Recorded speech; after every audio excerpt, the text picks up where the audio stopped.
Welcome to Positive Talk Radio. We're glad you're here. I'm Kevin McDonald, your host for this grand adventure, and I thank you for joining us. You see, our mission is to create a positive, personal connection to all things with courage and love. We invite terrific guests, interesting topics, and great conversation, all in a fun, entertaining way. And we always manage to learn something, too. So I hope you will stay right where you are for this episode of Positive Talk Radio.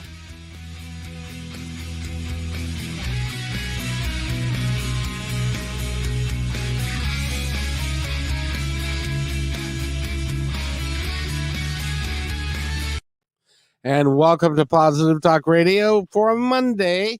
I hope everybody is well. Today, we get to go skipping merrily along all the way to England. And we're going to talk with a young lady who is in London or thereabouts. At least she sounds like she's from there. Anyway, and her name is Rachel Sheila Khan. And she is, you look very, very young and attractive for being a founder of anything. But you're a founder of a group of artisans and artists and people and manufacturers that have decided that doing business the way that we've been doing it for a long, long time isn't sustainable, and that you're out to change the world. And with a group called the Ecosystem Incubator, and I love the title. And you've got quite a few collaborators with you. By the way, Rachel, welcome to the podcast. How are you? Thank you. Thank you for having me. And yeah, I'm good. Thank you. Really enjoying speaking to you already. All right. Well, that's super. Tell us a little bit. Now, you seem like you're very young, and you got better things to do than worry about things like, I don't know, the planet and stuff. So what? I'm not that young. I just look very young. I'm actually 42 and I have 2 children. So Holy that mackerel! might shock you. You take care of your people in England over there, which That's is really right, awesome. yeah. So how did you get started with this? What got you going to create to actually turn the fashion industry on its head, basically? Gosh, yeah, I mean, that's a long story, I suppose. I've been in the industry for 23 years as a designer and design manager. So I really saw firsthand what happens in the factories themselves, not only ethically to the workers, but also saw the finite resources that were being used in the creation of stuff that most of all was not really necessary. There's so much waste out there just in overproduction itself. And I could go on for a very long time in terms of sustainability itself and the different multi-layers that it has. But essentially, I saw that kind of real rock bottom, from the rock bottom up, what was happening, and wanted to be a change for that. Went along my journey as a designer, design manager, didn't really know what to do because I was very young at that point. And, I was kind of waiting for the CEOs to make a decision, like, let's go towards sustainability, because I could see it 15 years ago. And no one really did anything. It's been very slow on the uptake. There's been really great people doing stuff in the space like Stella McCartney, Catherine Hamnett, people who've been forging the way forward. But the bigger industry as a whole, and especially as we moved into fast fashion, I was in a factory when it first started in the fast fashion sort of space in the UK, and it just completely moved to all different countries, and our industry was completely left, to go and find the cheapest and places to produce.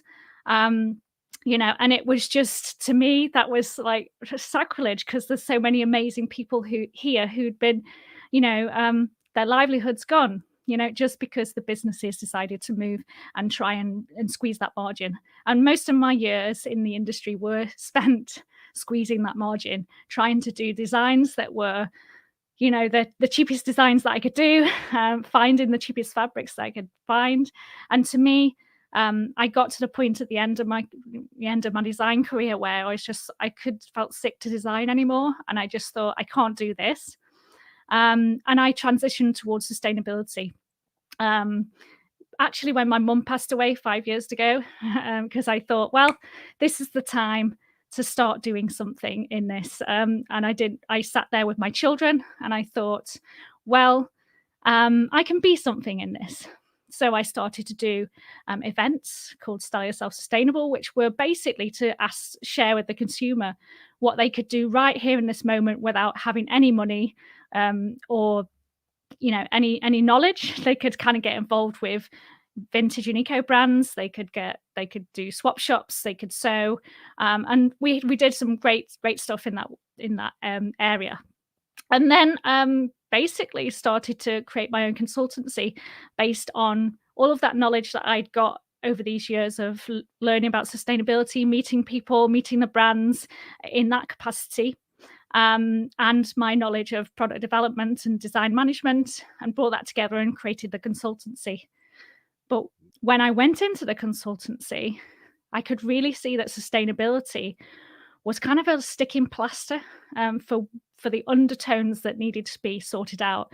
And that was kind of how the economic system itself and the systems that we live in are not set up for that new way of working. They're only set up for GDP growth and not for some of the other aspects that we need to think about, like people and planet, thinking about how we're going to do that, Oh, rather those than are it little always, things, thinking about yeah, the planet those little and things. people making a decent living and making a decent wage and not working in the sweatshop and stuff. I Exactly. mean, who needs to worry about that? It's like it's a big, it really is a big deal, and I'm glad that someone is out there trying to make a difference. And because I was talking with a gal who is working with, and her name escapes me, but she's on one of my podcasts that works with sustainable materials like Mhm. hemp and other materials that are natural, and getting away from polyester and stuff. Because she told me something I had no idea about, that the fashion industry is like the number 2 oil consumer of all the major industries. I Yep. found that to be really amazing.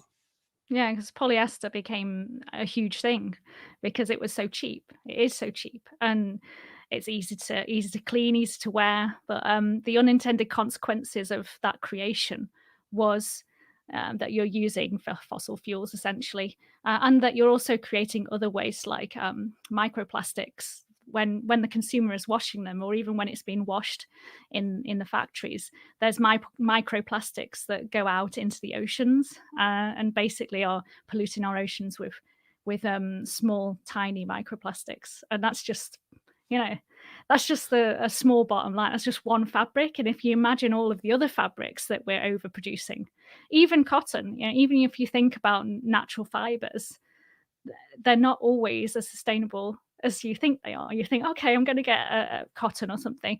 That's utilizing so much water, and even organic cotton, depending on where that is in the world and the rainfall that's happened in that area, the natural rainfall, you might be irrigating that, and when I started to look into that, especially and other things, I realized that we need to look at things far more in a regenerative thought process. So regenerative in the product itself, but also regenerative in the structures and systems that we work in ourselves as well. So you're telling me that, and I didn't know this either, is that just by washing your clothes, you're polluting the oceans, Yeah, in some because of the instances, in with polyester, yeah, for sure you are, or any kind of synthetic fiber that is fossil fuel based, you will be putting microplastics into the ocean. Yeah, That's just amazing. And then of course those end uh, those probably end up in a small fish, and yeah, then get eaten by the bigger the big fish, fish. and You got it. then it ends up on your dinner plate. If you eat that, yes. So, um, I personally choose not to eat animals or fish, not just for that reason, but for the other reasons of sustainability. So well, I now, so you're vegetarian. Are you a vegan or I'm a I'm vegetarian? vegan actually, yeah, and that's one of the first steps that I made when I was sitting there with my 2 children.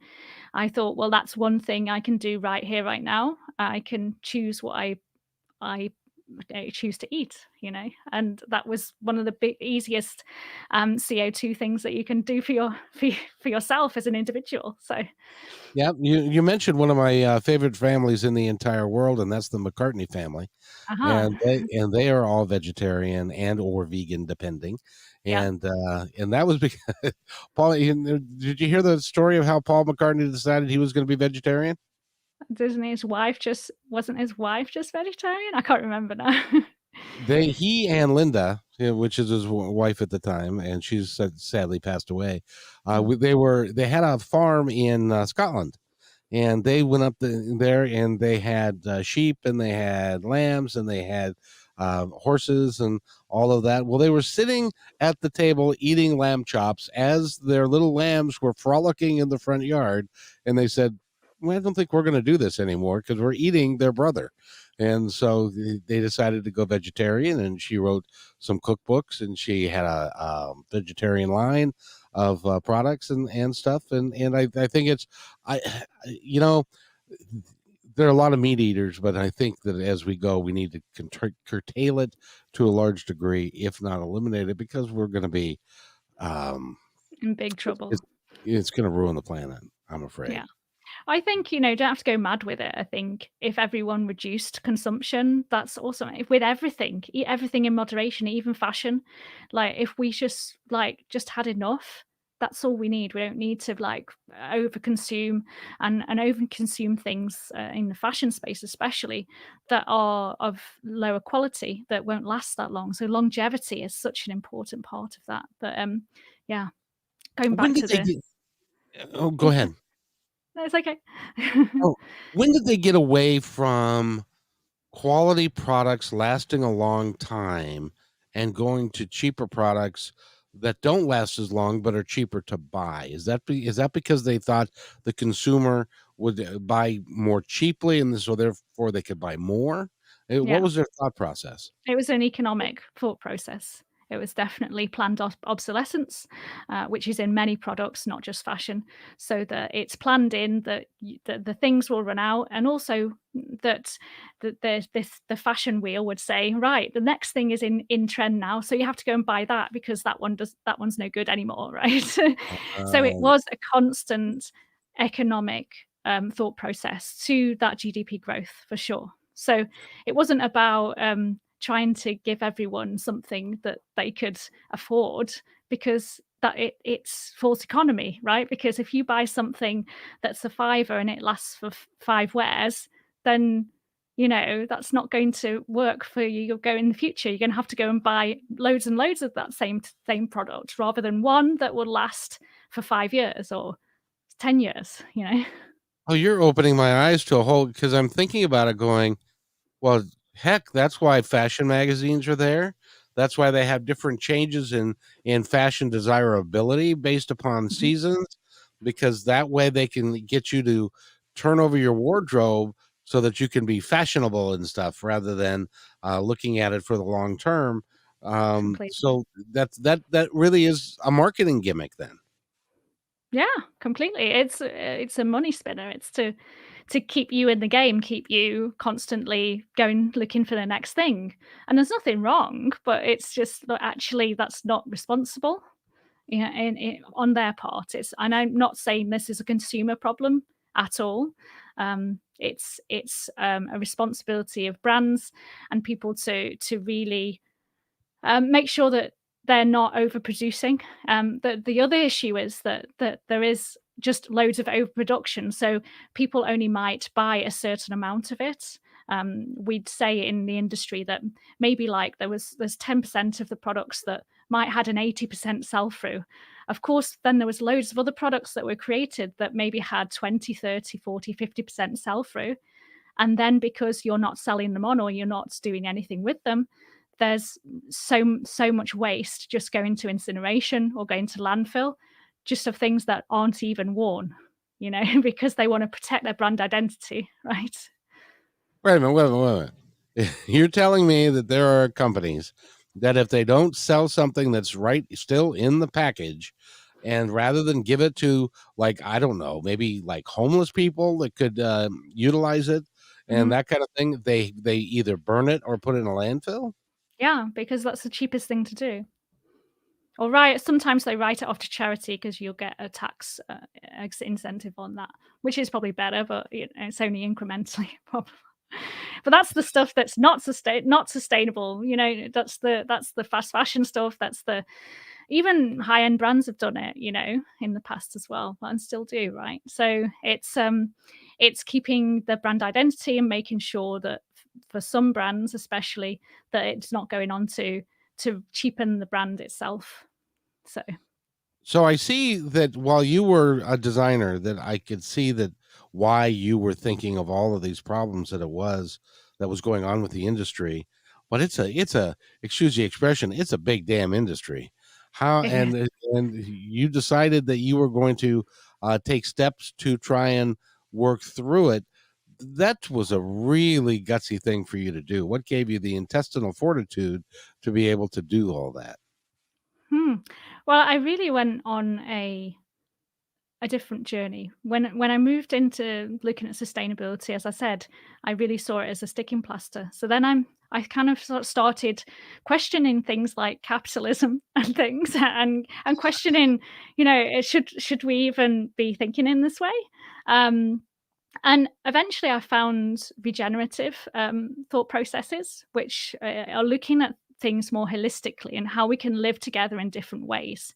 And that starts originally from things like permaculture and the permaculture movement that's all around the world. But specifically, I was really inspired by Rob Hopkins and his movement in Totnes, which is about transitioning towns to work much more organically and in tune with their locality. And to not ship things in from all over the world, and to work with their area and what they have. And then I found a thing called Regenerative Leadership, which is a book by Laura Storm and Giles Hutchins, sorry, mixing the words. That's okay. You're good. You're good. And their book really inspired me. And actually, the journey that I did with Laura was amazing, and they really inspired me to think in different ways. And do we have to have systems that have been sort of created for this GDP growth going forward? Which has been created for industry, which was for the industrial revolution or for the agricultural revolution, which now is that actually really working for us anymore?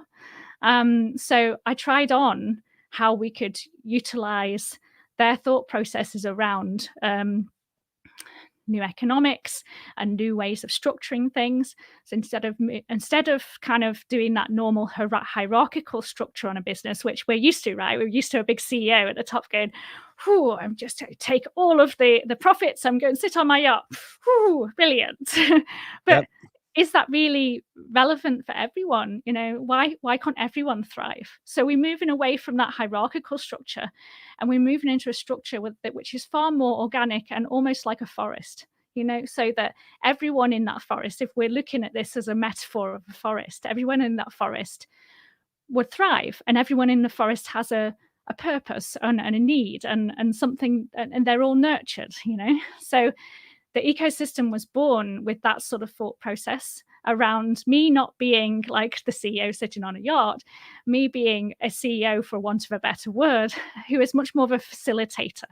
I facilitate those joint ventures, those collaborations between all of the small self-organizing teams that work together to create their new futures, and that is in infinite ways, which is so mad. So I could talk about all of the ways that they could do collaborations for all night long. you know um It's interesting because in this country, we have got it's a capitalistic country, mhm, to be sure. And the problem with that is that we do have people like I don't know, the CEO of Walmart. I'll just pick one, mhm, and that's somebody that you should be familiar with because they're a big purchaser of clothes. But he makes like 42,000 times the salary of his normal up and down the line worker, mhm, and his compensation is in the millions, not counting stock options and this, that, and the other thing. And he's got people that have to get public assistance for healthcare, Yeah. or at least they've had to do that in the past. Mm. They're raising above that lower line now, but that's really isn't sustainable long term for any country anymore. No. Do you think what's the better way? Yeah, I think this way is better. Like, to be very fair, you can create whatever systems you want. I'm not saying we have to become communists. I'm not saying we have to move from capitalism and become communists. It's not like there's two things. With the regenerative system and thought process and a living system thought process, you can create any kind of system that you want. So, and this can be done not only in an industry space like mine, it can be done on a government level, it can be done on a community level, like Rob Hopkins is doing. It can be done in a town. It can be done anywhere. It could be done in a bigger entity, like something like the I don't know, the British Fashion Council or something like that. You can create these living systems anywhere and in any infinite way that you want to create them. It doesn't have to be, let's just do capitalism and only chase growth. Now, of course, there's a kind of sliding scale towards that. It's not like we're going to flick a switch and we're going to move from capitalism to this kind of thing. It's a journey for a lot of people, and it's a journey for a lot of businesses, because and whenever I've tried to put this onto larger companies, they're like, wow, I don't even know where to start, because the bigger companies are not quite as agile, which is why I started doing the Ecosystem Incubator with small agile businesses, because they can make the decisions themselves. They don't have to wait for some big cat person to do the decisions and to reorganize their whole structures. We can organize our structures how we want to. So that's kind of how I started with it, really. That's cool. We're going to talk about the system here in just a second, but I just wanted to let you know that the folks that are listening that are in the United States, Sure. that are saying, we're a capitalist country and we can have freedom and we can do this and that and the other. I would like to Sure. remind you that if you're older, you have Social Security. That is not a capitalist idea. That Mm. is a socialist idea, because we don't want old people to be starving in the streets. We also give them medical care, with Medicare, and we do a bunch of other stuff. We build roads, and we will do that for the common good. And that would not necessarily be a capitalist idea if we were just running on companies. And so when we think about that, and we think about, I think that you're right. We need to blend and get away from a capitalist idea and blend what works better for everybody, because there are lots of folks that are very unhappy because their jobs have dried up, and because of it's cheaper to build them elsewhere, and Mhm. lots of different things like that. And we need to blend what we're doing so that all of our people can be happier and not be starving as well. Completely. I totally agree. And when I talk to this about to my students about this, 'cause I lecture on sustainability and ethics in business at a university, um, I'd have them try on um, playing a new game of musical chairs. In the old game of musical chairs, in the old economic system, if someone's chair is taken away, that person loses outright. It loses out their healthcare, their job, their their pride in some respects, right? Yep, And have absolutely. them try on a new game of musical chairs, which is far more about collaboration. What if there were chairs that housed 20, 30 people in one space, like high-rise chairs that were there ready for everyone to thrive within that one space? Wouldn't there be a lot more collaboration? Wouldn't there be a lot more communication?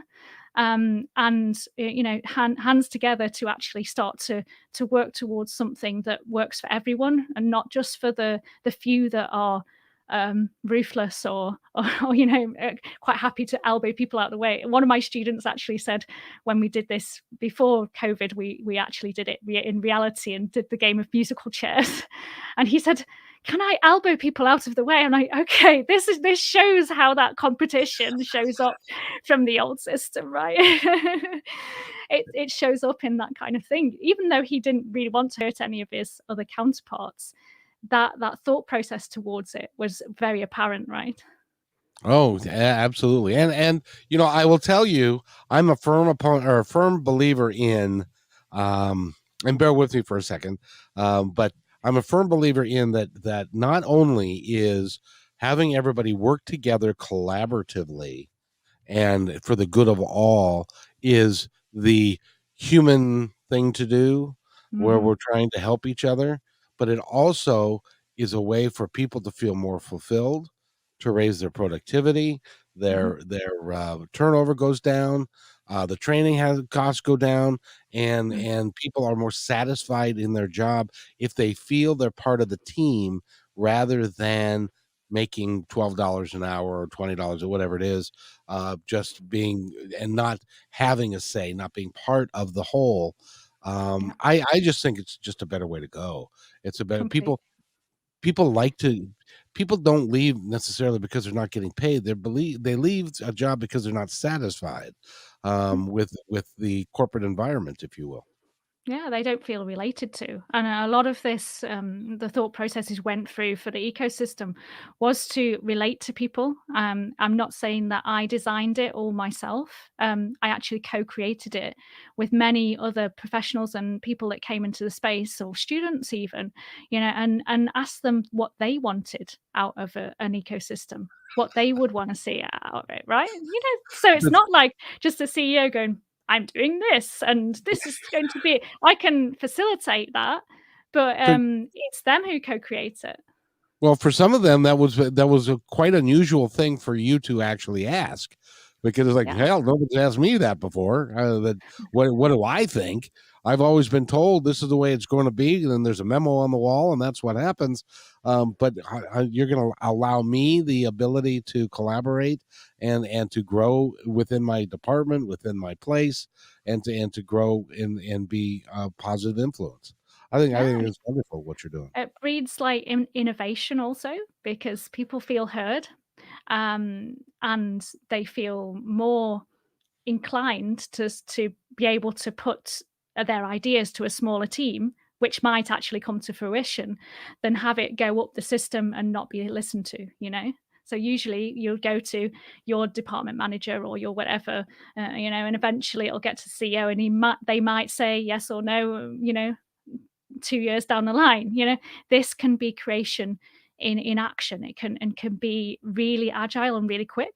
So There are um, lots of companies that in the employee lunchroom, they've got this thing called a suggestion box. And so yeah. what you do is you write down what your suggestion is. I would love to see the company do this. You put it in the suggestion box, and then once every 6 months they come by and empty it and throw it away, and they don't actually look at it. It's purely and simply so the employees feel like maybe they're going to be heard, but they never are. They never No, are. no. It's too bad but I'm glad to see that you are working to kind of change that. So how are you going to do it? How are you going to get all this done? Oh, I'm almost started. I just share with people the ecosystem. I share with them the ethos of it, what we're going to do, the benefits of it for them and for others and for the world, and then have them try it on. So working collaboratively is a different mindset. It's coming out of this mindset of being not heard, or feeling like you can't get anywhere, or even feeling like you should be separate. And indeed, everyone should have individuality. But yeah, I've been working together with all of the brands and the people coming into the space from far loads of different places. So we have a collaborative in India who are working with natural regenerative soil to soil hand woven stuff, which then they want to put out into the world and actually start to think about how they can make that more accessible, to other designers, to other brands, and of course brands that are coming into the space from utilizing waste. So we have a brand called Bellow Bags who use seat belts, and they work out of Brazil and make things out of waste which would just be put into the landfill from cars. So different industries can come together. And we have so many different people coming together. It's like I could go on for a while. Like what the main thing is that they're coming together to forward their businesses, and to reduce this overconsumption, overproduction, in terms of we work together on minimum order quantities, which is a huge problem in our industry, because the industry is set up for big guys. It's set up for big guys to go, I want to create 16,000 pieces of this thing. And of course, they have the buying power, and that's why you can get a lower price and whatever. But when the small guys go out there, they're like, oh, I can only just about commit to 1,500 meters. And that's still a lot. That's still overproducing for them, you know? So they could collaborate on with 5 or 6 brands and chop that fabric up and utilize it in a far more agile way. And that's what they're doing. So I have them start to work together, and we start to form pods of different collaborations that then start to actually in action work together on whatever it is they need to do. So that might be the minimum order quantities, that might be co-marketing, that might be co-circulation. So when we talk about circularity, we're talking about putting it back into the system. We have a wonderful guy up north in Sheffield who's been creating with circular knitwear, and this has actually been an industry that's over 200 years old and no one knew about it because it was so clandestine. He's the only guy who knows how to do it up there now, and he's in his 70s. He's amazing. They're called Inuanu, and I'm just so proud of all of these cool people that are coming together in collaboration. You know, it strikes me that if I was a small business person, that I was in the clothing industry or had a clothing store or a couple of them, and I wanted to be able to compete with the big guy, Yeah. that has like a Nordstrom or somebody like that. The only way to do it is to collaborate with other small businesses to form the buying power that the big guy already has, and that just makes altogether way too much sense. Right? And we're having boutiques come to us, boutiques who have been struggling over COVID, and what they need is newness. So the brands can come together and create a sustainable showcase that could move around all of these different boutique brands and be able to sell their wares in this traveling showcase. So that's one thing that's come up. Like every time I have a meeting, new ideas, new innovations come up. Oh, we could like create this, or we could collaborate on this thing, which I never even thought about before. We could create A teams of people that solve some of the R&D problems that could take longer, you know, if you're waiting for a bigger company to do it, you know. So we don't have You to must wait be for Stella to do it. you must be really proud that this is coming to fruition. It really is starting to have an impact in the world, isn't it? Well, it's starting to have an impact. It's starting to create ripples for people. So I always say, it's not just about one person. It's about what the ripples we create. So for me, I'm not in this for 2 or 3, 4, 5 years. I'm creating this with what we call cathedral thinking, where we're thinking 20, 30, 40, 50 years in the future. Even when I'm past and gone, this can the ripples that we could create right now can create so much for the future generations. And that's what I stand for. And that's why I started doing what I'm doing, was sitting there looking at my boys, saying to myself, I don't stand for a world. I stand for a world where they are free, and you know they can go about their day, and they're not going to, you know, inhale toxins, and they're not going to, you know, they're going to have a life, and their children are also going to have a life. And I do feel that this new economic system, this new way of being with things, with collaboration, is that way forward towards everyone having that life. So I think that's awesome. How old are your boys? they are 6 and 9. Oh, it's a beautiful age. I love Yeah. that age. Then then they grow up and be teenagers, but that we'll wait on that. That's a whole different discussion. Yes.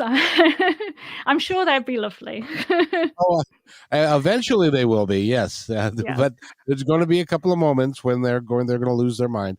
A relative of mine said that when his son turned 13, he rolled over while he was sleeping and his brains fell out of his head, because Oh, that happens for a little while, but then they okay. get it and stuff. So, but I your point is well made, that we can't look to the future without looking at the kids, and Mm, what we're leaving behind for them is yeah, a horrible, horrible mess. And yeah. we need to do what we can do to clean it up so that they can live in relative peace and harmony, which is something that Well, we haven't been yeah, able to achieve. and they can continue the work, because Yeah. this is not something that we flick a switch and a silver bullet and this happens. This is a way of life. This is how we live going forwards, is in collaboration, yeah, and in harmony with the world. And in the regenerative, we have this quote called, life creates conditions conducive to life. So there's this constant infinite cycle, which in nature is apparent, right? We have the falling of the leaves, and they are natural to the ground, and they create nutrients for the ground, and new shoots come from that. And that can be applied to product, it can be applied to, um, a way of being about how you're building your business, because sometimes it can be a big journey for people, um, and again, how you're creating structures is really important, making sure that life or that newness is always, considered, and brought to the forefront, rather than killing off ideas and, with because they're not economically sound, or they're not viable. Why are they not viable? If they're viable for a future, ecology, or a future of a society, why are they not viable? Because we only measure profit. It's just weird to me. It's always has been. Oh, exactly. I was reading on your website. I love the example take a look at a forest. A forest is not an individual tree. Mm, The forest depends upon each individual tree making their contribution to the whole. And therefore, because of the cycles that a tree goes through, they can create new trees, and they can grow the forest, and they can and they feed each other, and it acts like one living organism, which is really what we should we could be doing if we chose to, rather than looking at the boardroom of the guys at the top, and the stockholders. And because that's a lot of it, is that the CEOs feel like they can't make these decisions because of the stockholder. And if they're not making as much money, the stockholders are not going to be as pleased. They might sell their stock. There's not going to so it's we really need to think in a different way than we ever have before, because it's becoming clear that we can't continue doing what we've been doing because it's not working. completely. And it's not just about that one ecosystem, it's about how ecosystems interact, right? So you might have an ecosystem in fashion, per se, just for want of a better word, the fashion ecosystem. But you might have also an ecosystem in, I don't know, interiors, or, construction, that might be able to either use our waste from our industry, and so we feed it into theirs, or be able to, share some of the same commodities, sort of in terms of the interiors, industry as well. But going back to the point of looking at the forest, it's also being able to zoom right out and see the whole system. So we can focus right back in. Say if we're making this scarf, right, we can focus right into what the nitty gritty of that scarf is, what unintended consequences is it's creating, what fabric it is, where it's being moved around the world. But what we do need to do is look, zoom right out, or as if you were an eagle, and see the whole of the world, and how everything intermingles together. And um, that's not just in that one industry, but as a whole, and also in the localities. So each locality, where is that coming from? How is that being circulated? Is that regenerative? We actually need to start looking at where we are creating stuff, and that is a future thing. That's something that I see is a cathedral thinking thing for the ecosystem. It's not something I can wave my magic wand and it appears now. That's something that we can build in over time. is to work in different localities, and make sure that we have that regenerative thought process on everything. I don't know if you've been paying attention to what's been going on in in this country, but have you seen the ships in the harbors and waiting to come in because they can't get into port, and Oh, so I they're can't. We've sitting. had similar sort of things, yes, with our lorry system here, I think, yes. Have you? And where people can't they can't unload the things fast enough because everything is driving on the consumer buying things, Mm, and our system would collapse if the consumer decided, I think I've had enough. I don't mm, need to go out and buy new clothes every season, mm, because I certainly can't. I can't wear white after a certain date, or I can't do, and that sort of thing, which is all stuff that's been told to us, right. and things. And you don't need to subscribe to that. Or, one of a minimalist theory that's going on here now is that if you haven't used it in a year, you don't need it. You So give it don't. to somebody who can use it. Yeah, And then, keeping it in circulation, best thing, yeah. you know? And then that way you don't have to, then that person doesn't have to go out and buy it while you have one sitting in your garage on a shelf that you're not using. Totally. The sharing economy, as that's what's that called, is going to be a really big thing, and we've started seeing it here in the UK quite a lot, where companies are setting up more hiring clothes. So if you're going to special events, you hire something. You don't have to buy something. You can borrow it, send it, use it, and send it back. Oh, that's pretty cool.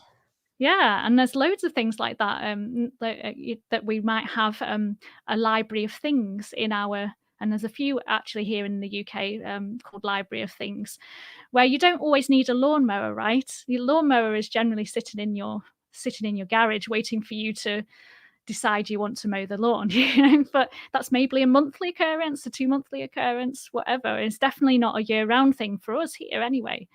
So why not have a library of things in your locality that you could go and borrow when you need it and take it back? It means that not everyone in the whole of, say, my 10 block of flats has to have each have an individual lawnmower. They could share one, right? Why not? So Absolutely, and it would make a lot of sense. I mean, I love the attitude. I love what you're talking about. How and the young or the smaller companies that are easily and more mobile are taking advantage of it mm, and are coming to it.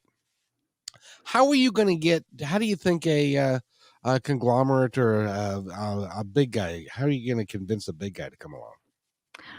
well, that's a mindset shift. So and it can be done on larger companies, and it is being done on large companies. Patagonia, for instance, are utilizing a regenerative structure that I know of.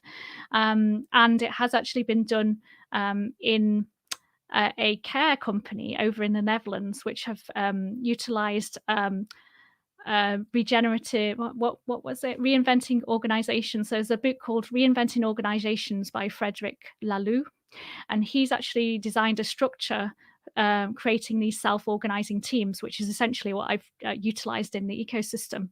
And they put it on a care company out in the Netherlands, as I said. So instead of there being a big bulk of loads of care assistants who basically just went to the top all of the time, they created them by locality in small self-organizing teams.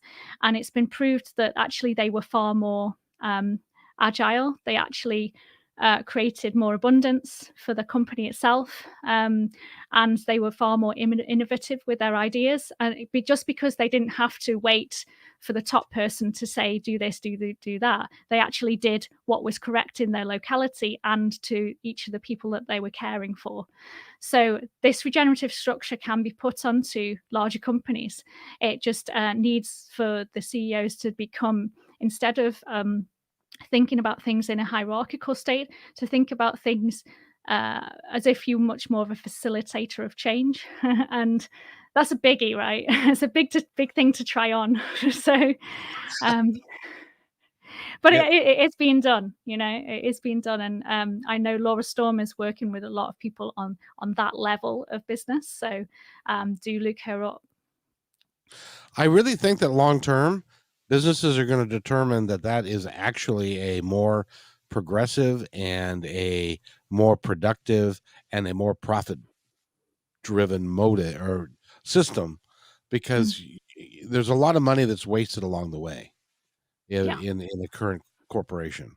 And if they could clean that up and have people actually, like care that work there, Mm. then their productivity would go through the roof, and everything would be a lot better for everybody. And that's what you're trying to achieve, isn't it?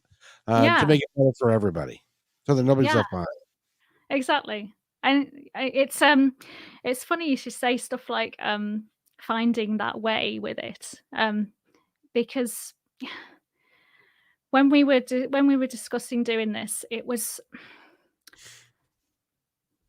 hard to find that balance and bring that into this. It was hard to find, the benefits because everyone has been so used to working in a hierarchical sense. So when we started to work in this way, it was like, okay, what are the benefits? So I have to bridge that and kind of bridge that future from what everyone's used to the possibilities of what can be created. Um, oops. So yes, sorry, I was pressing something. You all right? Yeah, I'm good. Okay. Well, and from my point of view, from my perspective, I was in the restaurant business for a long time, and I had a unique position in that I ran my restaurant differently than other people Mm, did. I mhm, was a general manager. I had 70 people working for me. I had four management people, and I wrote the schedules, and they all had to do what I said, and I could do anything that I wanted. But what I did instead was I took it to the lowest common denominator, and I said, I want my busboys to make a lot of money. Now, those are the people, and the dishwashers. Those are the people nice. that are the youngest, they are the least skilled, and they're the ones that generally make the least amount of money. And I said, I want them to make more money. Okay. Now, in order for them to make more money, my waiters and waitresses have to make more money so that they can tip better. Now, in order for them to make more money, I have to have better cooks who can cook the food faster and quality to get that done so that they can get paid more money. And the servers and everybody has to offer our guests better service so that they'll come back. Mhm, And what ends up happening is business goes up, the waiters make more money, the cooks make more money, and lo and behold, so do the busboys and the dishwashers because they exactly. because they And could go ahead. those people on the ground also really know what the problems are. So Yep. they're able to innovate together much more effectively than anyone at the top is, right? So that's what I'm excited about. They know all the problems and they Yep. probably know how to fix it, but just don't have the voice. They don't have the voice, and in a lot of you wouldn't believe the number of times I've heard people say, you know, I work for this company. I know the problem that exists. I know how to fix it. No one will listen to me. Or the other one was, I don't care enough. I'm Mm, not going to yeah, even bother totally. trying to tell them the truth because or what's going on and how you can fix it, because they don't listen anyway. And like, screw them. As soon as I can get out of here, I'm going to go get another job anyway, rather than utilizing those people that are doing the actual work. Absolutely, and I think that sometimes we think that more managers will create this stuff, but actually, if you empower, I don't really like the word empower because it seems funny, but if you nurture the people in a different way to actually want to do it and actually feel like they're being heard to do it, then I think that, and then we have seen with some of the businesses that it will lift them up. It's exactly what you said in your example. It's perfect. And it works. It worked. Yeah. And the other thing that happened was my turnover went down. So I didn't lose good people because they were making good money where they were at. And so I Mm, didn't have to turn over people to find new people. And then what happened was people was started coming in to fill out applications because they heard this was a good place to work. brilliant. You created abundance. And but the thing was, we were also one of the more profitable restaurants, of that chain, Mhm. because everybody was working together. We didn't have the waste. We didn't have the I don't care isms going Hmm. on. And so the business became more profitable. So everybody won. It wasn't a matter of I'm going to make this happen for this guy and it's going to cost this guy.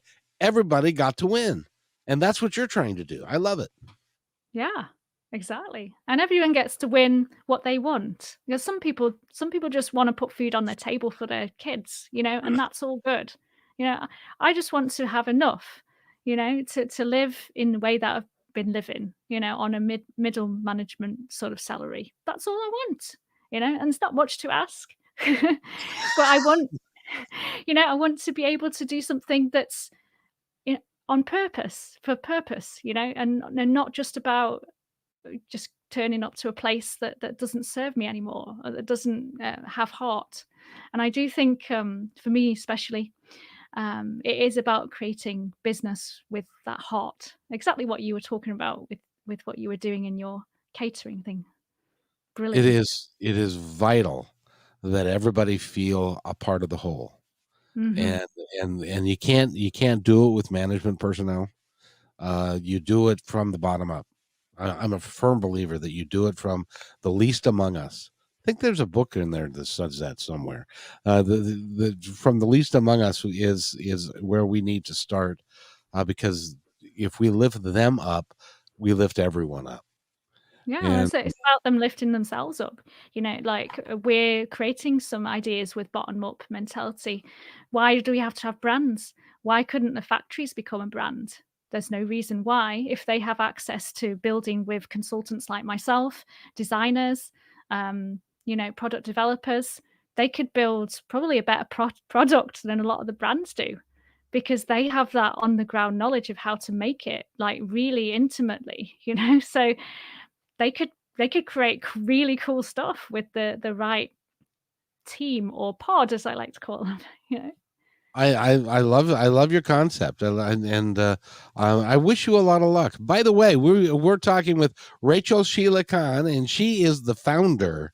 That's right, ladies and gentlemen, the founder of the Ecosystem Incubator, and it is a system by which you can. It's literally going to change the world, and I think it has to, because we can't continue to be doing what we are doing, because there is an end of the road. And I don't know about you, but I can see the end of the road, and it's going to be in my children's or their children's lifetime if we don't take care of it and fix it. Do you agree with that? Absolutely. I do agree with that, yes, I think. Yes, and that's why we're building the cathedral. We're drafting it out just like Gaudi did in his cathedral in Barcelona. He never saw it come to fruition, but he still did the drawing anyway. Oh, perfect. And over time, what necessity becomes an important thing, and when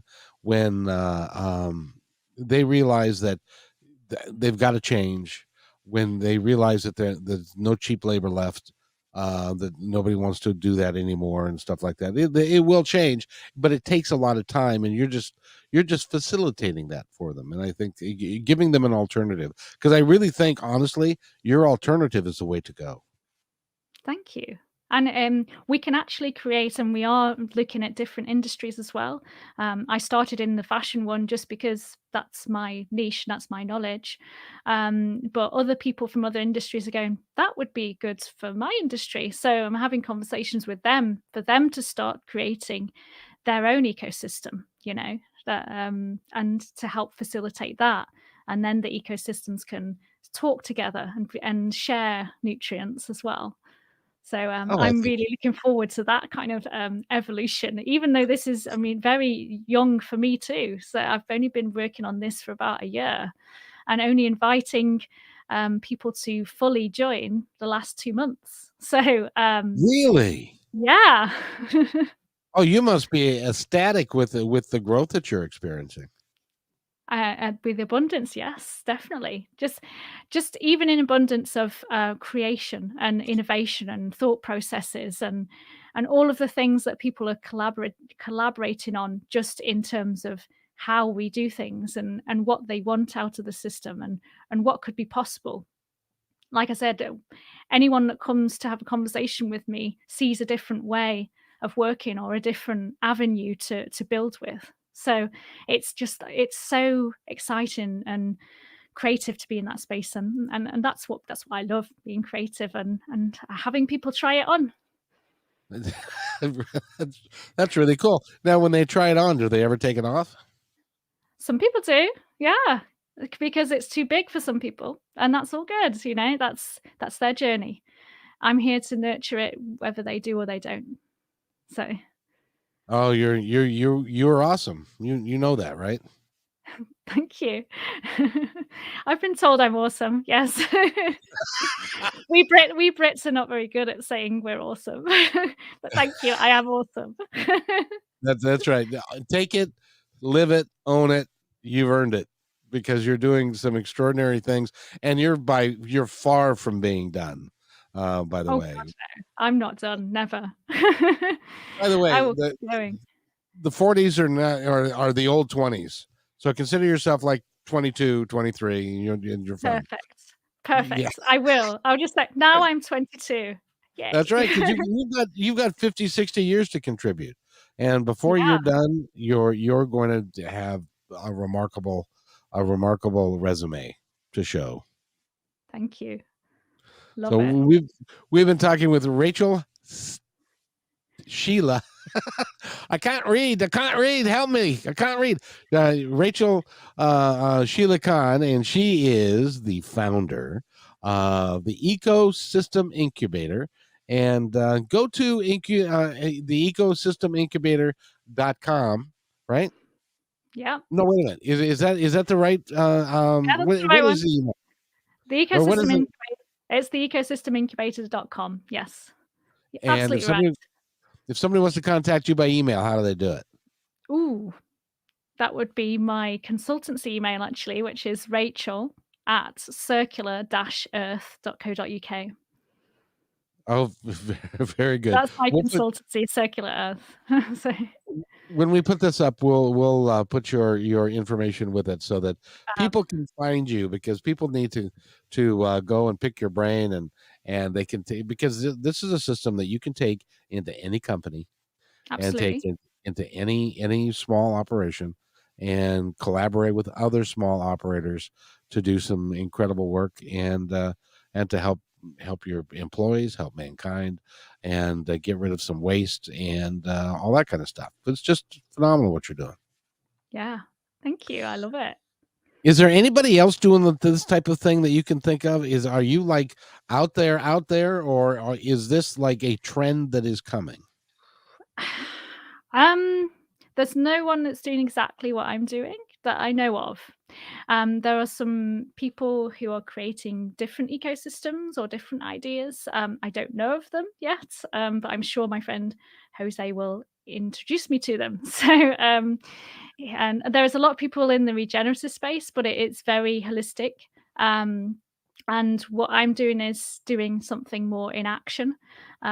So balancing that kind of holistic thought process, but also with the reality that we're living in, and trying to transition between those two. And not that we have to be all woo woo all the time, at all. That we can still talk about the living systems and the thought processes around building with that, but we can balance it with the reality that we actually have, which is, which is where you speak to people on their level, because everyone's dealing with stuff. Everyone's dealing with, especially after COVID, quite a lot of stuff, that they've got to go through, like living and putting food on their table and losing their jobs and all of that kind of stuff. So a lot of people that are building businesses have built it from that kind of space. It's like, well, what else am I going to do? Okay, now it's time to build my business, which is great. But we have to provide that nurture for them too.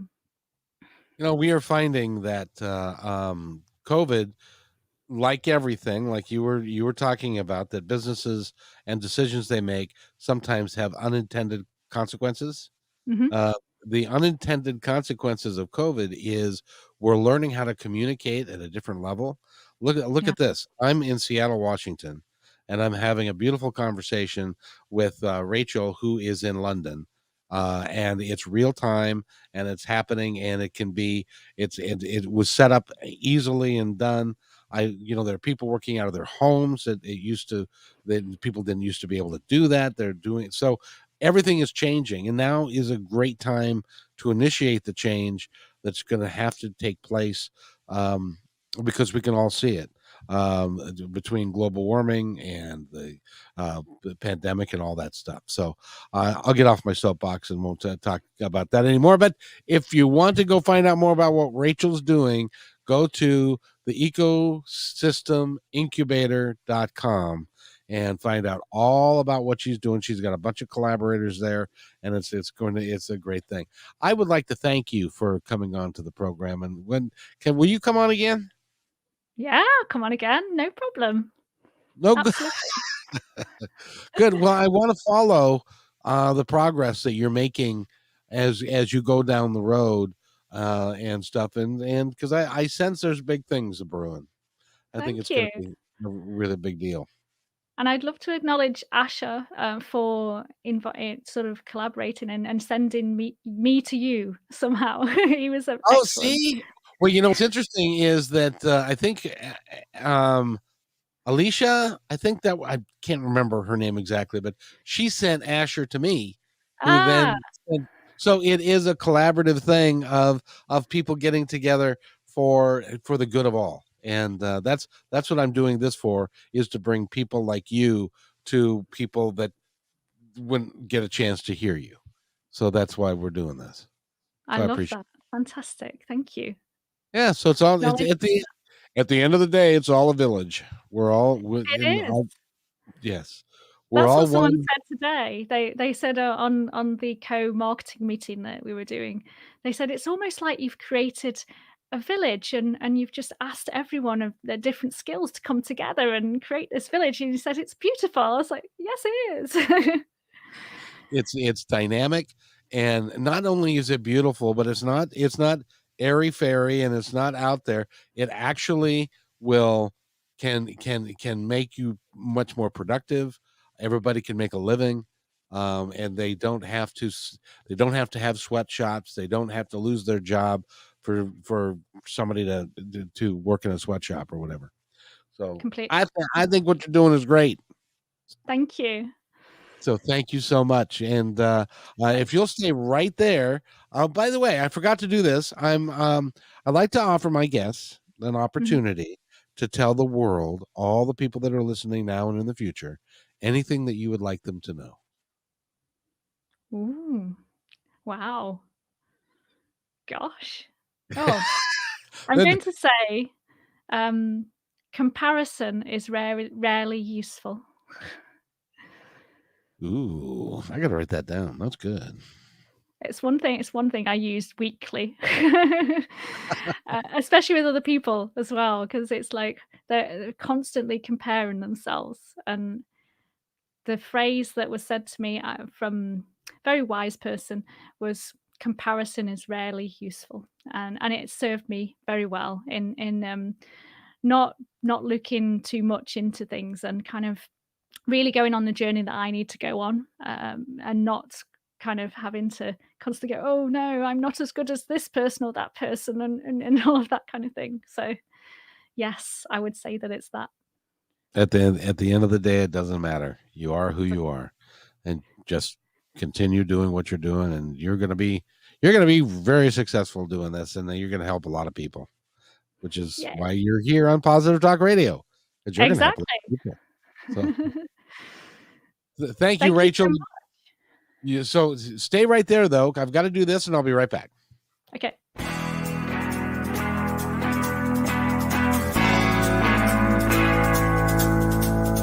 Hey, and thanks for listening to this episode all the way to the end. Hey, pretty cool.